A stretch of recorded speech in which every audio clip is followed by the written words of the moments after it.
Assalamualaikum warahmatullahi wabarakatuh. Perkenalkan, saya Hilya Sofa Aulia dengan NIM G002475 dari kelompok A10 akan menjelaskan anatomi untuk memenuhi nilai anatomi blok 1.2. Jadi untuk hal ini saya mendapat soal tentang vertebra. Jadi gimana? Soalnya adalah seorang wanita merasa nyeri pada punggung. Soal yang pertama adalah jelaskan struktur anatomi vertebra dari cervical, thoracal, lumbal, sacrum, dan juga coccygeal. Terus habis itu yang kedua, jelaskan musculi penyusun regiodorsum. Baik yang untuk nomor sebelumnya vertebra atau tulang belakang ini adalah serangkaian tulang yang membentuk struktur tulang belakang manusia. Itu tersusun dari kurang lebihnya 33 vertebrae, di mana 7 vertebrae cervicalis, habis itu di bawahnya ada 12 vertebrae eh, thoracalis, terus habis itu 5 vertebrae lumbaris, terus 5 vertebrae sacralis. Yang 5 sacralis ini yang akan menjadi sacrum, habis itu ada 4 vertebrae coccygeus yang menjadi os coccygeus ya. Nah, terus os vertebra ini termasuk os irregular atau tidak beraturan karena bentuknya beda-beda gitu lah. Oke, pertanyaan pertama tentang anatomi vertebrae dari cervical, thoracal, lumbar, sacrum, eh, sakral maupun coccy, coccygeus. Nah, pokoknya gitu. Jadi yang pertama ada vertebra cervical, dia ada 7 kan, jadi C1 sampai C7. Dia, oh ini kan sakral tuh. Yang tapi di sakral ini yang pertama ada yang namanya atlas. Atlas ini yang apa ya, yang langsung bersendi, kalau dia tuh langsung ke oksipital bagian kepala. Nah dia ini nggak punya korpus atau badannya, dan dia punya mana ya? Ini atlas nih kan, ini atlas, ini aksis. Nah di bawahnya ini ada aksis. Dia pokoknya dia memungkinkan gerakan gitu. Dia punya bisa bisa bergerak. Misalnya ya mungkin ada gerakan. Ya, ini kan C1 nih atau ya cervical 1 di sini. Terus habis itu ada cervical 2-nya ini, C2-nya ini ada aksis. Dia dia punya odontoid proses atau ya dance ini tuh yang tonjolan ini. Ya mungkin untuk rotasi kepala. Nah, atlas sama aksis ini membentuk articulatio axialis mediana. Habis itu apa? Sisa pokoknya badan apa korpus vertebra dari cervical ini dia ini dia apa namanya? Bentuknya kecil dan oval gitu. Terus abis itu ada yang namanya processus transversus. Dia itu apa? Ini nih. Ini kalau di aksis. Dia ini apa untuk arteri vertebralisnya. Habis itu ada proses spinosus, dia pendek dan terpisah. Dan ini dia apa namanya? Ini dia buat membantu buat mobilitas leher gitu. Terus habis itu lanjut ke vertebra torakal. Torakal ini ada 12, jadi ada 1 sampai 12. Nah, terus habis itu dia ini eh torakal 1 sampai 12. Sebenarnya. Nah, dia ini korpus vertebranya ini dia lebih besar dibanding cervical, terus bentuknya lebih bulat, bisa bulat gitu. Terus habis itu proses transversusnya itu raka yang ini ya, kalau kesatuannya. Itu dia apa namanya? Proses transversusnya dia berartikulasi dengan tulang rusuk. Dia yang ini. Eh, ini. Ini. Ini ini transversus, habis itu baru proses spinosusnya yang ini. Dia panjang dan miring ke bawah, itu untuk memberikan stabilitas pada tulang belakang. Habis itu ada foram, apa, prominent, dia tuh nggak punya lubang transversarium. Habis itu buat di torakal yang ke-12, dia proses transversusnya jadi tiga tonjolan. Kalau di sini di telapak 12 ini ada tiga tonjolan, jadi tuberculum superior atau proses mammillaris, habis itu tuberculum inferior atau proses accessorius sama tuberculum lateralis. Habis itu lanjut ke lumbal. Apa lumbal ini kan ada 5 ya, 1 sampai 5. Nah, habis itu dia ini gambarnya dari anterior. Gambar lumbal ini kan yang ini ya, yang ada barang sakrum. Yang ini nih. Nah, ini dia ini apa namanya? Dia korpus vertebranya ini besar dan bentuk seperti ginjal. Dia lebih kayak ginjal gitu. Terus abis itu proses transversesnya dia lebih besar dan lebih tebal untuk memberikan dukungan otot. Habis itu proses spinosusnya dia pendek dan tebal. Dia lebih horizontal untuk memberikan tempat pelekatan pada otot itu.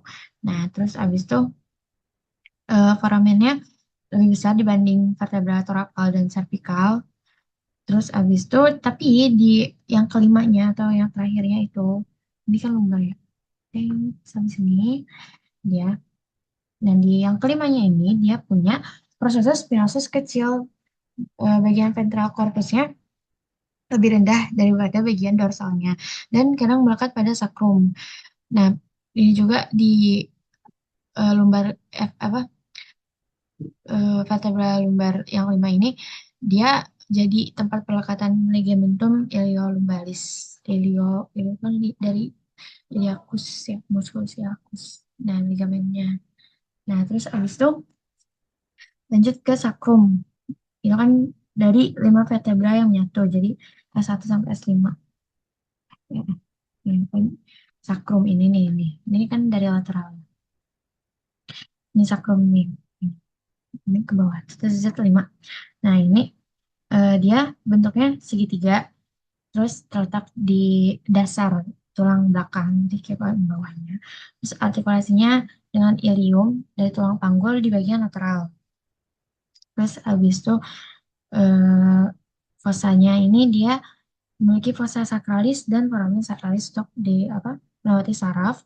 Habis itu ada promontorium, jadi di bagian depan sakrumnya itu buat tempat pertemuan sama lumbar, ya, gitulah. Terus habis itu lanjut ada koksik atau koksigel, os koksik. Nah, ini dari yang tadi 5 ini 4 vertebra yang nyatu. Nah, dia tuh ini pak ilium pubis itu nempel di koksik juga. Nah, ini dia bentuknya kecil nih nih ini nih, ujung ini nih. Aduh, ya pokoknya dia koksik kecil gitu lah. Dia ini apa namanya? Bentuknya kecil segitiga. Kayak apa sih Nat? Tulang ekor ya, tulang ekor. Letak di ujung tulang belakang. Terus habis itu fungsinya sebagai titik pelekatan bagi ligamen dan otot-otot dasar panggul. Nah, ini sorry, artikulasi artikulasionya dengan sakrum di bagian atas ya. Bagian atasnya sakrum. Nah, pokoknya ini benar ujungnya itu ada di koksik ini. Terus nomor 2-nya tentang musculus regiodorsi. Musculus regiodorsi. Nah, jadi musculus di sini tuh ada tiga ini ya, tiga bagian, tiga permukaan, tiga fasies. Ya itu tiga lah, nggak fasies sih, tiga. Ada dari superficial, intermedia, sama otot musculus superficial, terus musculus intermedia sama musculus profunda. Superficial itu kan yang lebih luar ya, lebih permukaan. Nah, ini ada apa ini kan lebih sebenarnya ini ada namanya otot trapezius. Dia tuh dari bagian belakang leher. Bentukannya tuh kayak gini lah. Apa dia kayak gede, lebar, besar. Nah, itu eh, dari bagian belakang leher dari sini sampai ke apa namanya? Bagian punggung atas. Nah, dia ini fungsinya untuk mengangkat dan memutar skapula, serta membantu dalam gerakan kepala. Habis itu inervasinya aksesori, saraf aksesori atau yang ke-11, saraf ke-11 kranial. Terus habis itu dan saraf spinal C3 dan C4. Terus habis itu apa namanya? Ada yang kedua ada latissimus dorsi.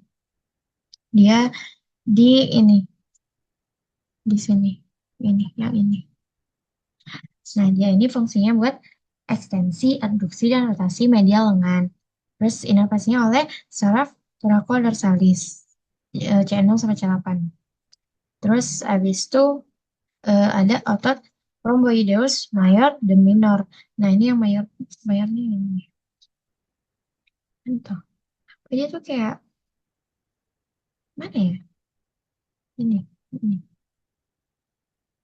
gitu lah. Nah, ini dia tuh menarik skapula ke arah tulang belakang dan membantu dalam stabilitas skapula. Terus inervasinya oleh saraf dorsal, scapular atau C5. Terus abis itu ada otot levator scapulae. Ini di sini. Dia itu buat mengangkat skapula dan membantu dalam rotasi lateral leher. Ya. Terus inervasinya saraf dorsal, scapular atau C5 dan saraf dari saraf spinal C3 dan C4. Habis itu ke bagian intermedianya ada otot 100 posterior superior dan juga ada otot 100 posterior inferior. Nah, ini tuh yang inferior tuh yang ini. Dia tuh udah kelipet gitu loh. Ya gitu deh.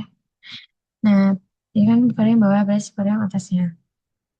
Nah, terus abis itu buat yang superior ini gerakannya untuk mengangkat tulang rusuk dan membantu dalam inspirasi pernafasan. Terus abis itu stabilitasnya dia untuk membantu dalam stabilitas tulang belakang dan bagian atas dada. Terus inervasinya oleh saraf interkostal atau nervus intercostalis dari T1 sampai T4. Habis itu buat yang 100 posterior inferior dia gerakannya buat naik menurunkan menurunkan kan kalau yang superior buat naik, yang inferior ini buat nurunin tulang rusuk, menurunkan tulang rusuk. Habis itu kebalikannya membantu dalam ekspirasi pernafasan atau ya pengeluaran nafas kan ekspirasi. Habis itu apa namanya stabilitasnya untuk membantu dalam tulang belakang dan juga bagian bawah dada karena dia inferior. Terus habis itu inervasinya oleh saraf interkostal atau nervus intercostalis dari T9 sampai T12 bawahnya. Terus lanjut ke bagian profundanya. Ini kan bagian, jadi kayak dibalik-balik ini gitu lah. Ini kan masih bagian luar gitu deh. Terus abis itu eh, di profunda ada namanya, yang pertama ada otot splenius capitis. Dia menjaga posisi kepala saat bergerak. Nah, inervasinya dilakukan oleh saraf spinal atau cervical nerves dari C3 sampai C5. Khususnya sih gitu. Terus habis itu ada otot splenius cervicis itu buat menstabilkan leher juga buat bergerak pas bergerak. Itu inervasinya oleh saraf spinal juga dari C5 sampai C7. Terus habis itu ada otot erector spinae. Dia buat menjaga stabilitas tulang belakang selama aktivitas sehari-hari. Terus habis itu inervasinya oleh saraf spinal di sepanjang tulang belakang. Kurang lebihnya dari saya begitu. Terima kasih sudah menonton. Assalamualaikum warahmatullahi wabarakatuh.